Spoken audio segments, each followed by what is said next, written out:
다음은 광주 서구갑 출신의 더불어민주당 송갑석 의원 나오셔서 질문해 주시기 바랍니다.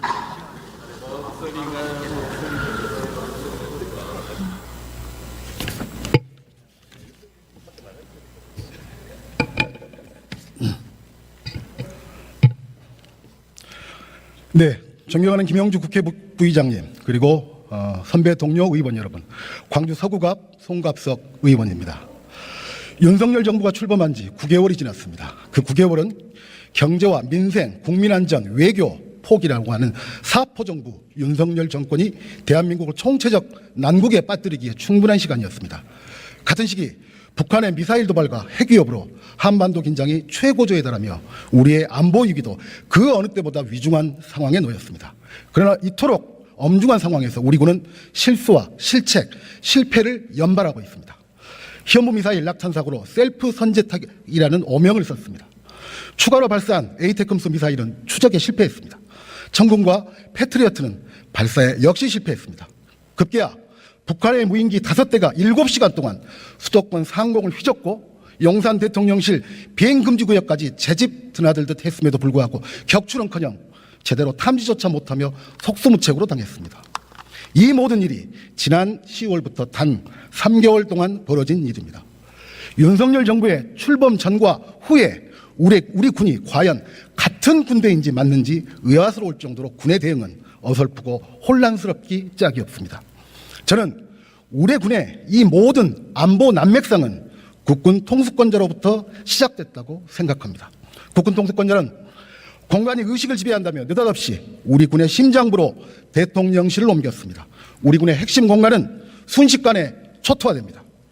국방부 핵심 부서는 합참 건물로, 합참 일부 부서와 국방부 직할부대는 국방부 주변 건물로 뿔뿔이 흩어집니다. 50여 개가 되는 부서들이 대혼란의 연쇄 이동을 하게 됩니다. 천문학적인 예산은 둘째치고 앞으로 더 얼마나 옮겨야 할지, 언제 이 대이동은 정리될지 국방부도 기재부도 모르는 이 불확실성이 군의 의식을 지배하고 있습니다. 여기서 끝이 아닙니다. 육군 참모총장과 해병대 사령관은 대통령 비서실장과 경호처장에게 집을 비워주고 서둘러 이삿짐을 싸서 군인 아파트로 가야 했습니다. 온 군의 사기는 땅에 떨어졌습니다. 그 혼란의 와중에 군이 처음으로 직면한 문제는 서해 공무원 사건입니다. 군은 불과 얼마 전에 잦은 월북이었다는 본인들의 판단을 월북을 입증할 수 없다라고 스스로 뒤집어야 했습니다. 새로운 정보, 정황 등 판단 근거가 달라진 단 하나도 없음에도 불구하고 군 통수권자의 입맛에 맞춰 기존 판단을 번복했습니다. 군이 정쟁의 한복판에 서게 되고 전직 국방부 장관은 구속됩니다. 온 군은 바짝 엎드립니다. 각종 사고가 있을 때마다 군 통수권자에게 언제 보고했는지, 군 통수권자로부터 언제 어떤 지시를 받았는지가 쟁점이 되고 군은 말을 바꿔가며 군 통수권자를 비호하기에 급급하고 있습니다. 국가안보 핵심 컨트롤 타워인 대통령 집무실과 국방부 합참이 위태로운 동거를 이와 같이 하고 있는 동안 그 공간은 북한의 무인기가 활보하는 무인지경이 되고 말았습니다. 대통령실 이전으로 비행금지구역은 반경 4.5해리에서 2해리로 절반 넘게 축소됐고 방공진지는 기존 청와대 주변 고지대와는 달리 저지대인 용산에서 설치가 어렵게 됐습니다. 이에 대한 수방사의 우려는 대통령실이 단칼에 묵살하고 말입니다. 최근 보도에 따르면 대통령실 이전 직후부터 올해 1월 초까지 대통령실 비행금지구역을 비행한 민간 무인기가 무려 104대라고 합니다.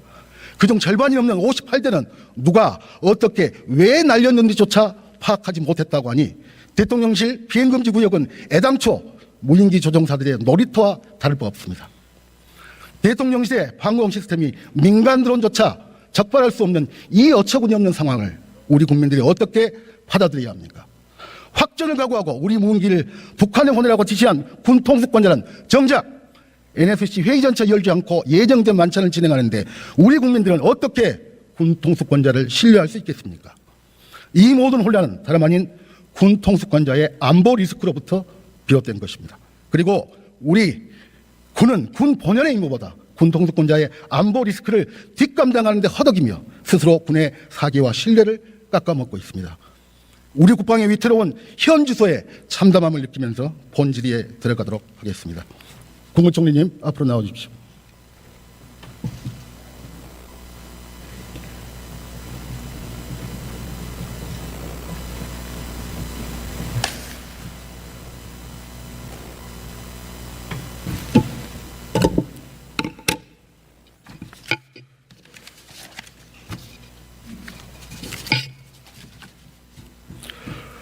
뭐 어쩔 수 없이 이 질의를 안 할 수가 없겠는데요. 작년 3월에 천공이라고 하는 사람이 당시 청와대 이전 TF 소속이었던 김용현 현 경호처장과 또 다른 윤석열 위원장 여당 의원과 함께 한남동 육군참모총장 공관과 국방부 영내 육군본부 서울사무실을 둘러봤다는 보도가 있었습니다. 이 기사에 대해서 어떻게 생각하십니까? 저는 뭐 그런 일은 전혀 없었다고 보고받았습니다. 아, 그런 일은 없었다고 보고받으셨습니까? 네. 저 또한 도저히 믿기지가 않습니다. 이야기가 사실이라면 이건 정말 희대의 국정개입 사건이 역술이네. 국정개입 사건이 아닐 수 없습니다. 더군다나 우리는 불과 6년 전에 박근혜 대통령의 사건을 기억하고 있습니다. 그런데 대통령실에서는 그 책의 내용을 기록한 부승찬 전 대변인과 함께 그 기사를 보도한 언론사 기자 2명까지 경찰에 명예훼손으로 고발을 했습니다. 이게 적절한 조치였다라고 생각을 하십니까? 뭐 그러한 그 잘못된 일종의 뭐 잘못된 뉴스가 국민들이 그 우리 행정부나 또 군에 대한 그 신뢰에 큰 영향을 미칠 수 있기 때문에 그 부분을 어떤 차원에서 보면 그 명확하게 밝히는 하나의 계기도 되지 않을까 그렇게 생각합니다. 그러니까 명확하게 밝히는 계기가 그것이 기자들을 고발하는 것밖에 없었을까요? 수사를 통해서 하는 거죠. 제 생각은 다릅니다. 저는 크게 4가지 근거로 그 기자들이 충분히 기사를 쓸 수 있는 상황이었다라고 생각합니다. 첫 번째로 대통령실 용산 이전 결정 자체가 졸속으로 이루어졌고 실제 이전도 급하게 진행됐기 때문에 모두가 의아해하면서 당시부터 건진이네 천공이네 하는 별의별 이야기들이 있었고요. 작년 12월에 김종대 전 의원이 이 기사와 비슷한 의혹을 이미 제기한 바가 있습니다. 두 번째로는 이 의혹의 핵심 인물이라고 하는 천공이라는 사람이 한 10만 명 구독자를 보유한 유튜버이기도 하는데요. 윤석열 대통령과 검찰 시절부터 인연이나 일화를 공개로 이야기합니다. 예를 들자면 그가 고비 때마다 내게 물으면 답해주고 있다. 검찰총장 사퇴를 내가 조언했다. 라고 멘토 효과를 자처합니다. 이뿐만 아니죠. 우연의 일치라고 믿고 싶지만 천공은 국방부 앞에 천막을 치고 대통령 직무를 보면서 이전을 준비하며 뜬다라고 하니까 다음날 윤석열 당선인은 국방부 앞에 야전 천막을 치더라도 5월에는 국민께 청와대를 돌려드리겠습니다라고 말했습니다. 그리고 실제로 윤석열 대통령도 후보 시절에 천공과 지인이다, 안면이 있다라고 이야기했습니다. 세 번째, 우리 사회는 이미 박근혜 정부 최순실 국정농단 사태를 통해서 민간인의 비선실세 국정개입의 심각성을 이미 알고 있습니다. 마지막으로 이게 어디 오다 가다 하는 사람들의 발언이 아니라 당시 현직 육군 참모총장이 보고책에 의해서 보고받은 내용을 그 당시 현직 국방부 대변인이 그 이야기를 듣고 자기 일기에 적어서 책의 정식으로 출간한 내용입니다. 그런다고 한다면 이 정도 근거라면 기자라고 한다면 충분히 쓸 수 있는 내용 아니겠습니까? 그렇기 때문에 오히려 이런 여러 가지 고발을 통해서 이 문제를 강제적 수사권이 있는 데서 좀 살펴볼 필요가 있다. 저는 오히려 그렇게 생각합니다. 이거를 그냥 시중에서 떠도는 얘기로 두면 어느 누구도 그런 강제적인 수사권에 의한 수사가 아니기 때문에 전체적인 어떤 그림을 보기가 굉장히 어렵지 않겠나 이렇게 생각을 합니다. 사실 뭐 그런 쪽에 있어서 과장, 허위 뭐 이런 것들이 많았던 사례는 우리가 과거에도 많이 봤습니다만 이것은 상당히 저희는 심각하다고 보기 때문에 이 문제는 엄격하게 이런 그 사법적인 그런 절차를 밟아서 그 내용을 밝혀야 된다 이렇게 생각합니다. 맞습니다. 굉장히 심각한 문제죠. 그런데 제가 이해가 가지 않는 게 또 하나 있습니다. 김종대 전 의원이 고발 의원권을 고발을 했는데요. 12월 6일 날에 있습니다. 5일 날 발언을 했고 바로 경찰에 고발을 했는데 이렇게 심각한 문제인데 경찰은 한 달 후에야 김종대 의원을 딱 한 달 후에야 조사를 합니다. 그리고 관련된 사람들, 천공인의 또 당시 육군 참모총장이네 이런 사람들에 대한 조사는 하고 있지 않습니다. 이렇게 중대한 일인데 만약에 그때 조사가 돼서 명명백백히 밝혀졌다면 2달 후에 이것이 다시 불거지지도 않았을 거고 책에도 쓰여지지 않았을 것 같은데 도대체 이것은 어떤 문제일까요? 글쎄요, 어떤 그 사법 절차가 이게 적절한 시간이냐 아니냐 하는 것은 정말 굉장한 어떤 시차의 상식적인 차원에서 봤을 때 그런 문제가 있는 그러한 것 같으면은 좀 더 명확하리라고 봅니다만 아마 지금 의원님 말씀하신 것처럼 1, 2개월의 문제다 그러면 그거를 전체적인 사법 절차의 하나의 그런 그 올바름과 그름을 판단하는 거는 조금 좀 어렵지 않나 저는 그렇게 생각합니다. 제가 물론 전문가는 아닙니다만. 저는 그래서 이해가 안 가는 게 이번에도 바로 2월 2일 날 관련 보도가 나오자마자 바로 다음 날 또 대통령실에서 경찰에 고발했습니다. 저는 그 고발에 동의하지는 않지만 그러나 민감하고 시급하게 대응할 수밖에 없다는 점에 대해서는 저는 이해합니다. 그런다고 한다면 거기에 대한 조사가 빨리 나와야 되지 않을까요? 그리고 이미 그 책이 정치 분야에서는 가장 많이 팔리고 있습니다. 이미 많은 사람들이 그리고 그 책의 부제에 바로 이 문제가 부제에 박혀서 팔리고 있습니다. 그런데 많은 사람들이 여기에 대한 의혹을 가질 수밖에 없는데 그럼 수사도 제대로 진행이 돼야 되고 그다음에 대통령실이든 정부 입장에서 여기에 대한 고발만 할 것이 아니라 확실한 입장을 빨리 밝히는 게 중요한 문제 아닐까요? 이것은 대통령실이나 정부를 위해서도 필요한 일 같은데. 네, 그거는 뭐 사실이 아니라는 거는 분명하게 밝혔고요. 그러나 그거를 좀 더 국민들한테 명확하게 그렇게 알리게 하는 데는 이런 고발을 통한 강제적 수사를 통한 사법 절차를 통하는 것이 좀 더 효율적이겠다. 저는 개인적으로 그렇게 생각합니다. 그러면 그 심각성을 알고 있는 총리께서 이런 것들이 빨리 국민들한테 제대로 된 사실이 전달되기 위해서는 정부 차원에서 어떤 노력을 해야 된다고 생각합니까? 우선은 지금 사법적 절차에 들어갔기 때문에 그 사법적 절차에 저희가 그러한 시간이라든지 속도라든지 이런 것들을 개입하는 것은 그거는 적절치 않다고 봅니다. 저는 우리나라의 사법 당국의 전체적인 업무에 대한 진지성이나 이런 걸로 봤을 때 충분히 국민들이 이해할 만큼 그런 결과를 내리라고 생각합니다. 네, 저 국방부 장관 나와 주십시오.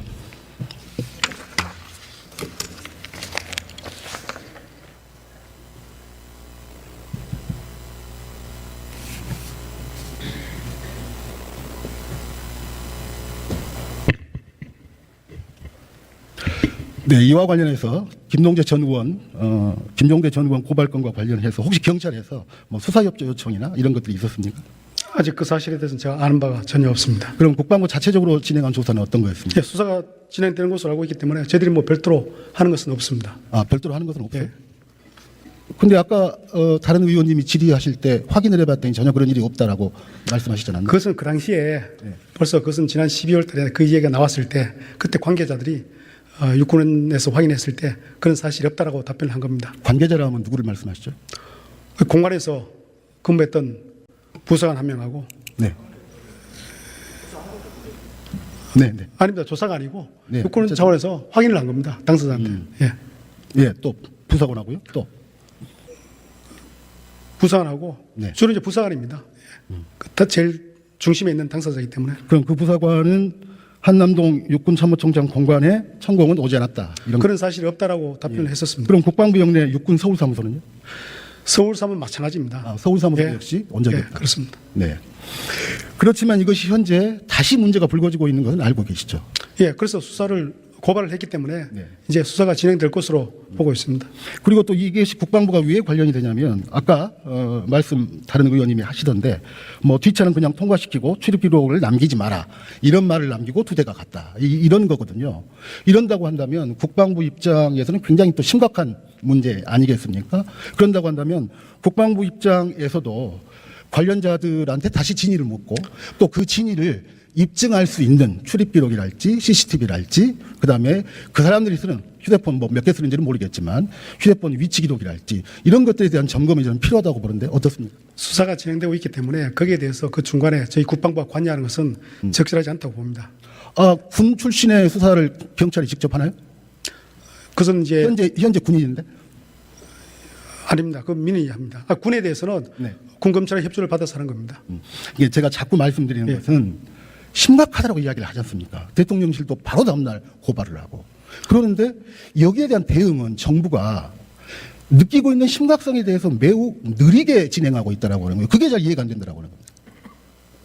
그것이 저희들이 그 관계자인 부사한테 또 확인하고 한다는 그 자체가 그 사람에 대한 압박이 될 수 있고 다른 불필요한 오해를 유발할 가능성이 매우 크다고 봅니다. 그래서 그것은 수사가 진행되는 것을 지켜볼 수밖에 없다. 그것이 제일 바람직하다 이렇게 보고 그러면 있습니다. 수사가 진행되면 수사기관에 국방부는 또 육군은 최대한 협조하는 겁니다. 이런 예, 말씀이죠. 그렇습니다. 또 마찬가지로 워낙 중요한 문제니까 저희 국회 국방위 차원에서도 여기에 대한 문제제기나 또 이야기가 있을 수밖에 없는 문제 아니겠습니까? 예. 그와 같을 때 거기에도 성실하게 관련된 증인이랄지 관련된 자료랄지 이런 것들을 제출해 줄 수 있나요? 예, 당연히 그렇게 하겠습니다. 예, 알겠습니다. 네.